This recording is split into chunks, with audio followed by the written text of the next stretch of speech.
fakt nemáme trpezlivosť na tú Kodaň.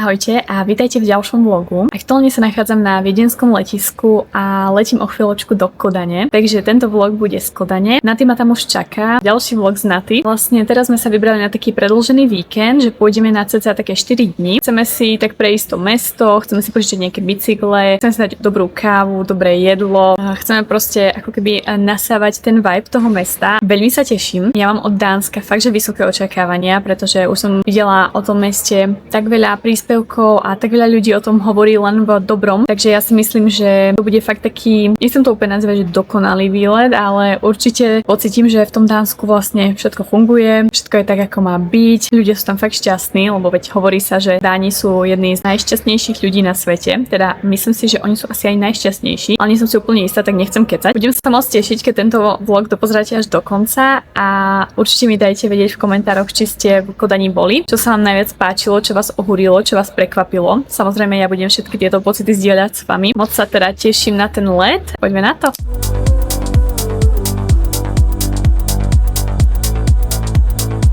Ja sa vám ozývam už z Dánska. Práve som vystúpila a mám to namierené do našeho ubytka. Akože zatiaľ prvé dojmy je úplne super. Je to fakt, že také zelené mesto. Určite aj za mnou vidíte veľmi veľa tej zelene. Veľmi mi prídu tí ľudia takí slušní. No neviem, ja som žila aj v Prahe a viem, aké individuá, nechcem to tak nazvať, ale individuá jazdia napríklad v metre. A tu bolo úplne také pokojné, taký fakt akože slušní ľudia. Takže to sú možno také nejaké prvé dojmy. Chceme určite sa z Naty ísť niekam teraz napapať. Ja som akoby našla jednu reštauráciu. Že či tam pôjdeme, možno sa rozhodneme pre nejakú inú, takže určite vám dám potom tip, ak to bude nejaké dobré. Ja vôbec neviem, či som vám spomínala, že aké máme ubytovanie, ale my sme si nakoniec bukli taký hostel a podľa mňa aj ten hostel je na tak extrémne dobrej úrovni tu v Dánsku, že sa podľa mňa cítite ako v takom trojhviezdičkovom hoteli niekde na Slovensku. To som veľmi zvedavá, na tým stihla už poslať nejaké video, že vyzerá to tam strašne cool. Všetko vám natočím, odporúčim a keď to bude dobre, tak určite choďte do toho, pretože to bola taká cenovo asi najpriateľnejšia možnosť pre nás. Akože nevravím, že nemôžeme ísť do nejakého drahého hotela, ale nechceli sme. Chceli sme to také budget friendly, čiže preto sme zvolili možno aj ten hostel, ale myslím si, že toto malo proste úplne inú úroveň, veď sami uvidíte o chvíľku.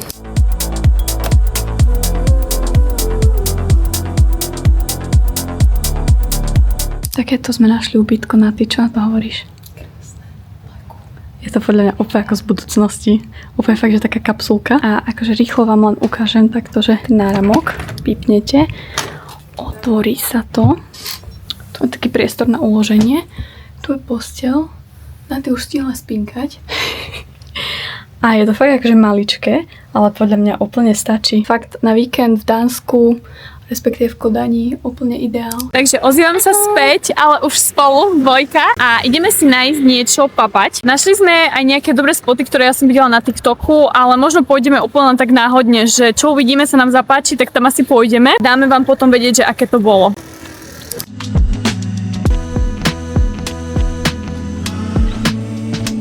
Sme práve už odišli z tej reštaurácie, kde sme sa boli napapať. To jedlo, fakt vám musím povedať, bolo tak 15-10. Neviem, ako vám hodnotiť tieto reštaurácie, ale budem to hodnotiť po číslach. Nás obsluhovala zlatá, akože pani, holka, taká mladá baba. Nemáme tomu absolútne čo vytknúť. Za nás fakt akože topka. Určite si tu zajdete, keď budete v Dánsku. Akože stojí to za ten hype, ktorý je okolo toho vytvorený a prečo to tí ľudia odporúčajú, čiže určite. My sme sa ešte trošku išli prejsť. Rozmýšľali sme, že si dáme nejakú kávičku, ale všetko je zatvorené, pretože je 9 hodín a o 9 tu... to vyzerá ako... Ale vonku vyzerá presne ako keby bolo 4 po obede, čo je úplne ako fakt, že skvelé. Ale nás to tak trošku metie, čiže máme pocit, že ešte si môžeme dať teraz večer kávu, ale už je celkom neskoro, takže už asi nie. Ešte vám tu pridám nejaké zábery z mesta.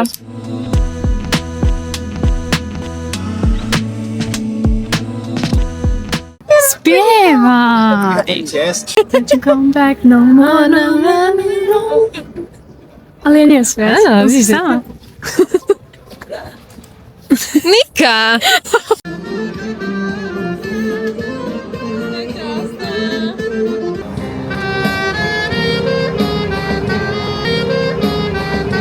Ahojte, dobré ráno. Ja sa vám dnes už hlasím z našej izby, pretože včera sme už len sa prebehli mestom, trošku sme si tak odýchli, by som povedala, a nechceli sme to nejako preháňať do večera, aby sme boli dnes fit v podstate a vstali skoro. A je už 8 hodín, my sme nachystané, ideme objavovať Copenhagen. Chceme ísť pravdepodobne teraz asi na nejaké raňajky, takže idem nájsť nejaké raňajkové miesto, alebo si možno niečo zoberieme. Potom by sme chceli požičať bicykle a prejsť si mesto na bicykli. Na to sa veľmi teším, pretože všetci odporúčali to požičanie bicyklov a prejdenie toho mesta. A aj som vo veľa vlogoch počula, že je to veľmi také mesto, ktoré sa pohodlne dá prejsť aj na pešo. Takže včera sme aj chodili dosť veľa pešo. Nechceme moc využívať možno ani tú mestskú dopravu, lebo nám to príde celkom také zbytočné. Fakt tu majú dobre vybudovanú tú cyklistickú trať a na každej ceste proste majú tí cyklisti vyhradenú tú svoju časť, nie napríklad ako na Slovensku, že niektoré cesty majú, niektoré cesty nemajú a samozrejme vám všetko ukážem. A dnes, keď už máme uloženú tú posteľ, tak vám len zobrazím, že ako to tu hore vyzerá. Je to tu akože podľa mňa veľmi pekne podsvietené,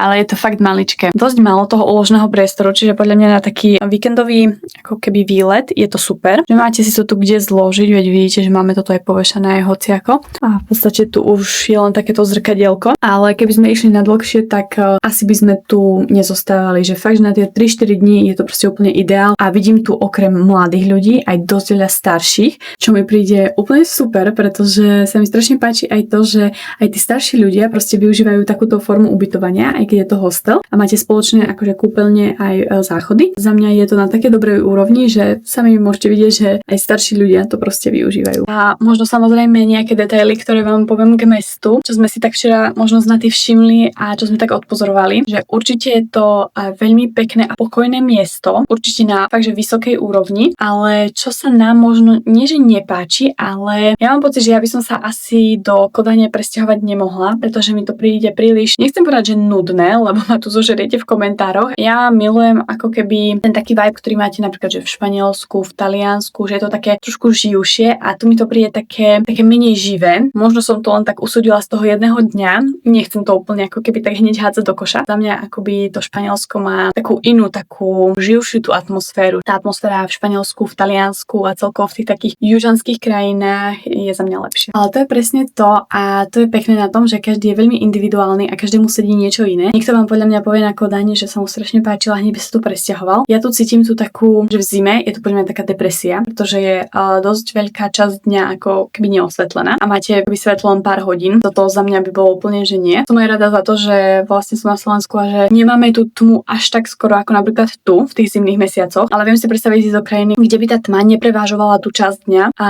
bolo by tam hlavne ako keby vidno, viete, že ako keby že také celoročné leto alebo celoročná jeseň, jar. Nesťažujem sa napríklad v tej Bratislave, je to fajn, ale neviem si to veľmi predstaviť v tých škandinávskych krajinách. Toto by mňa veľmi odradzalo a nemám rada ani sichrapé počasie, nemám rada dážď a v týchto krajinách dosť častokrát aj tak sprchne a to je pre mňa také odradzujúce. Napríklad ja si neviem predstaviť žiť v Anglicku, ale samozrejme každého osobný názor, čiže ja tu vyjadrujem ten svoj. Možno sa s niekým nezhodnem, možno sa s niekým zhodnem, ale tak chápete, každý sme iný, takže bolo by fajn to možno aj tak, že rešpektovať, že nemusíte ma za to hneď spapať v tých komentároch. Naty, Áno. čo hovoríš? Spokojné? Pán je zlatý, že? Nám dal lepšie bicykle. No? Lebo sme pekné rusky, že vraj. Určite. Ahojte, ja sa vám prihovorám už po raňajkách a chcela som vám ešte vlastne povedať, že práve sme si zobrali bicykle. Úplne sme našli len také náhodné miesto, ale pán nám dal aj zľavu, takže dávam tu odporúčanie, že ktoré to je miesto na tie bicykle. To bude taký milý pán, fakt akože nám to práve nastavuje bicyklíky. Chceme si prejsť vlastne mesto, požičali sme si to na 2 dní a platili sme 350 dánskych korún. Máme akože vyznačené nejaké miesta na mape, len nemám si tu kde dať mobil na ten bicykel, takže neviem ako pôjdeme a aké to bude.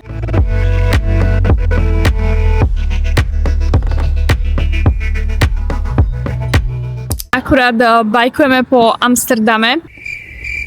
A few moments later. Premestíme sa do Amsterdamu. Chcela som povedať, že akurát bicyklujeme po Kodani a trošku sme sa zamotali, ale ideme už na také hlavné miesto, ten Nyhavn, či tak sa to číta. Ja to tu radšej pre istotu napíšem, pretože zase dostanem bidu za to, že neviem prečítať cudzie názvy. Ideme sa tam pozrieť a ideme sa taký chill, ale máme zelenú, musím končiť, papa.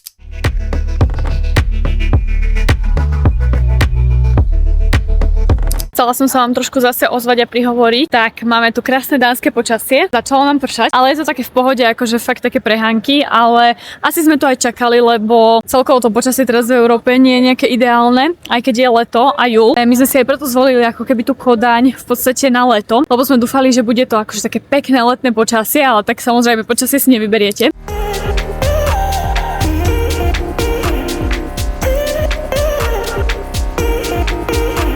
My máme aktuálne romantiku pod stromom.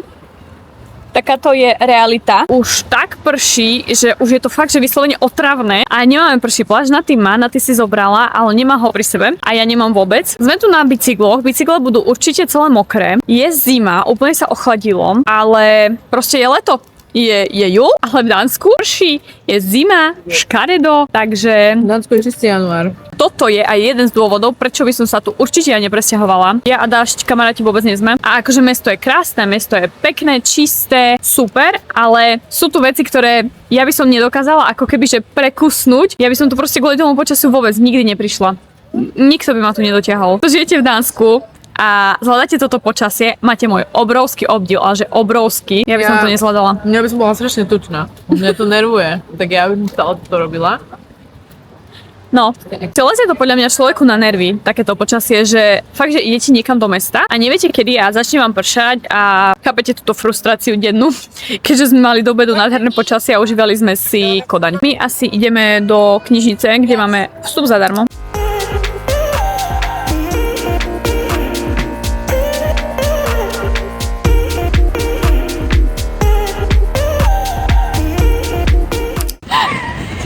My tu ideme v totálnom lejaku na bicykloch, pretože ich musíme priviesť naspäť. To je geriatria. Musím magnézium predtým, že nemám. Ideme na chvíľku si sadnúť na jeden drinčík, ale nechce sa nám, vôbec sa nám nechce. My sme najšie spali v tej posteli. To je inak strašné, my podľa mňa už sme čisté dôchodky, nie? A to máme 28. Taká zima. Kto má toľko čo my a zvládate chodiť vonku, tak máte obdiv.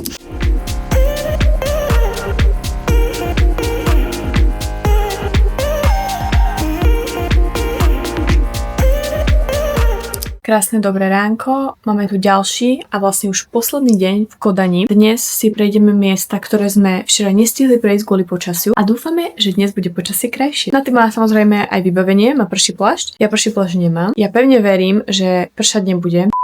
Takto vyzerám. Takto, hej, prosím vás. A keď ukazuje nejaké také malé drobné spršky, tak verím, že to bude v pohode. Našli sme si teraz nejaké raňajkové miesto, kam chceme ísť. Ideme sa naraňajkovať. Našli sme takú dobrú pekáreň, akože tých pekární je tu celkom veľa, takže si podľa mňa určite človek vie vybrať. Už vám potom ukážem len tú pekáreň, dám vám možno vedieť, že aké to bolo a dúfame, že to bude trošku lepšie, ako boli tie raňajky včera a že tie porcie budú troška väčšie za tú cenu. Inak tu máme bicyklíky. Tu sme si ich nechali a my sme zabudli, že budú oliaté, takže nemáme ich čím utrieť. Ježiš. Môžeme ísť naspäť po handru. Na tie úplne nadšené. My fakt nemáme trpezlivosť na tú Kodaň. Strašné.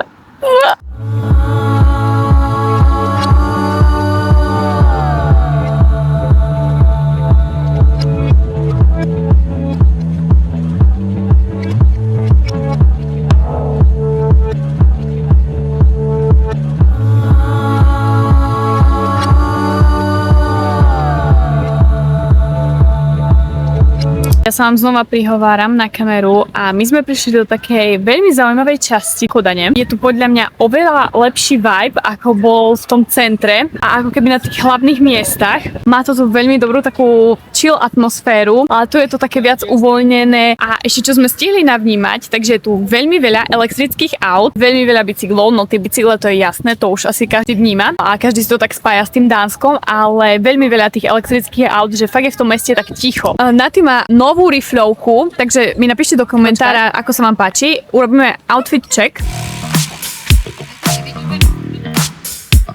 krásna. Second hand, baby. A ja som si tiež kúpila tú, ktorú ste videli na kamere. Určite choďte do stekačov, keď budete v Kodani. Kvôli tomuto by som sem prišla. A ešte plus tie bakeries, tie pás, Áno. čo sme mali. Keď sme boli Neskutočné. proste v tých pekárniach a to pečívko, to ja som vám asi, ani neviem, či som vám povedala o tých raňajkách, To bolo ale to skvelé. pečívko bolo, že úžasné. Fakt sme si Úžasné. povedali, že sa to dostalo. Áno. Za Takže to dnešné pečívko, sekáče, to je dosť také veľké plus a počasie je minus. A ešte tie bicykle. Bicykle sú super a ako sú tu urobené tie cyklotrasy v celom meste, je to perfektné. Fakt akože normálne máte svoju vlastnú trasu a neriešite absolútne auta alebo niečo iné, že fakt akože idete si po svojom a je to super. Je to tak, je to skvelé. No, toľko k tomu. Ozveme sa vám znova na ďalšom mieste.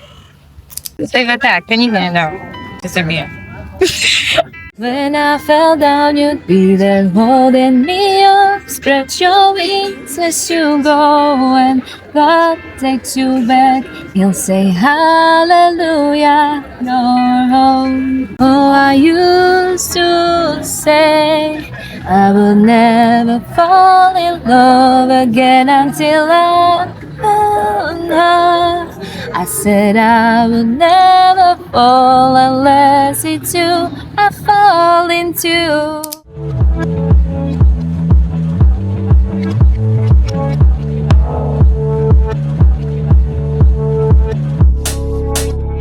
Takto vyzerám. Takto, hej, prosím vás. Ja som celá zmokla, že do nitky. Ja mám mokré všetko, akože nechcem to tu takto hovoriť, ale ja mám mokré gaťky, akože strašné.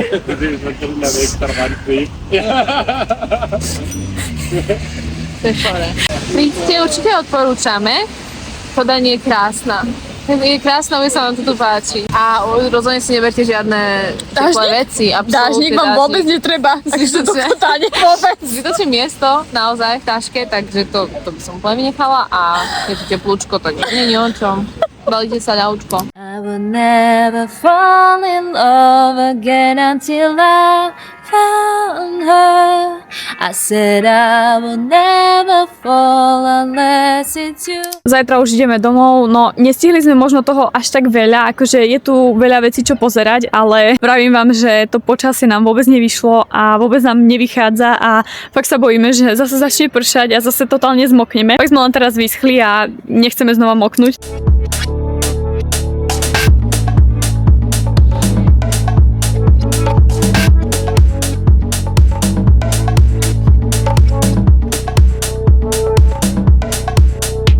No a chcela som vám akoby len tak zhrnúť možno celý tento výlet, či vlastne tá Kodaň stojí za to navštívenie, pretože samozrejme ja žiaden mesto vôbec neodsúdim. Tak, má to samozrejme výhody, nevýhody. U mňa osobne, nevravím, že vo všeobecnosti, ale u mňa osobne je veľmi veľká nevýhoda to počasie. A fakt sa nám stalo, že nám tu sprchlo aj 10 krát do dňa. Sice sme možno boli na to pripravené a rátali sme s tým, ale nebolo to pre nás také komfortné. Nie sme proste na to zvyknuté. Dosť nám to vadilo, aj nám to trošku tak pokazilo možno ten výlet, pretože sme nešli úplne na tie všetky miesta, na ktoré sme chceli ísť. Čiže v podstate ja by som to tak zhodnotila, že to počasie je veľké mínus, ale inak ako tu všetko funguje a ako sú tu tí ľudia milí, šťastní, usmievajú sa na vás. Na bicykloch tu môžete jazdiť úplne že kdekoľvek a majú tu úžasné pečivo samozrejme. Za mňa za výlet to určite stojí, ale ja by som sa tu kvôli tomu počasiu určite nepresťahovala. Dúfam, že sa vám vlog páčil, dúfam, že sme vám ukázali aspoň malinko miest z tej Kodane, aj keď toho nebolo až tak veľa. Dúfam, že ste si to užili a dajte mi vedieť v komentári. Máte radi Kodaň, či ste boli, či tu žijete napríklad a pozeráte tento vlog. Samozrejme nezabudnite odoberať tento kanál, dajte like, koment pre